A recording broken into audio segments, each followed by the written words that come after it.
Morning, everyone. I'm going to read a little bit of the gospel today. Happy Wednesday morning. As I read Matthew 23 here, when you hear teachers of the law and scribes, that equals lawyers, prosecutors, legal experts of the time of the law. They drafted contracts, interpreted fine print, specialized in setting legal traps, like you can see in the TV show The Chosen, where Jesus kind of dismantles them and uses their own tools against them. Because Jesus was the man. They protect money and people with money,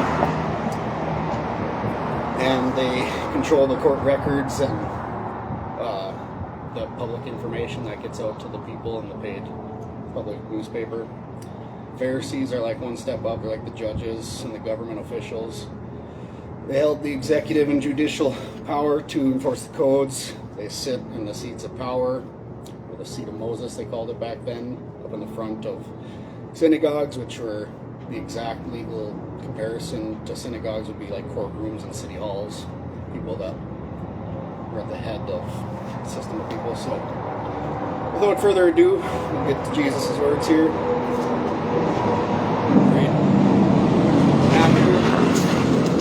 Matthew 23.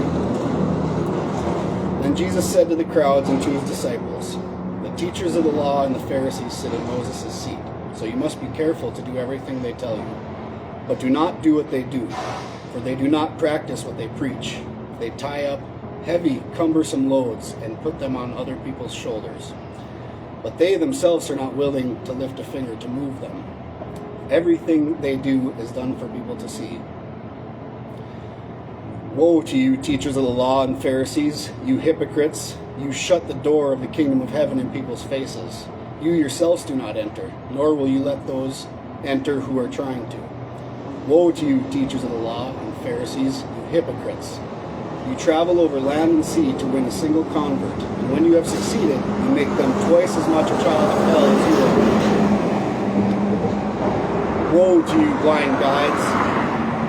If anyone swears by the temple, it means nothing, but anyone who swears by the gold of the temple is bound by that oath. You blind fools, which is greater, the gold of the temple, or that makes the gold sacred? Woe to you, teachers of the law and Pharisees, you hypocrites! You give a tenth of your spices, mint, dill, and cumin, but you have neglected the more important matters of the law, justice, mercy, and faithfulness. You should have practiced the latter without neglecting the former. You blind guides! You strain out a gnat, but swallow a camel. Woe to you, teachers of the law and Pharisees, you hypocrites! You clean the outside of the cup and dish, but inside they are full of greed and self-indulgence. Blind Pharisee, first clean the inside of the cup and dish, and then the outside will also be clean. Woe to you, teachers of the law and Pharisees, you hypocrites! You are like whitewashed tombs, which look beautiful on the outside, but on the inside are full of the bones of the dead and everything unclean. In the same way, on the outside you appear to people as righteous, but on the inside you are full of hypocrisy and wickedness. Woe to you, teachers of the law and Pharisees, you hypocrites! You build tombs for the prophets and decorate the graves of the righteous, and you say, if we had lived in the days of our ancestors, we would not have taken part with them in shedding the blood of the truth-tellers. So you testify against yourselves that you are the descendants of those who murdered the truth-tellers. Go ahead then and complete what your ancestors started. You snakes, you brood of vipers. How will you escape being condemned to hell?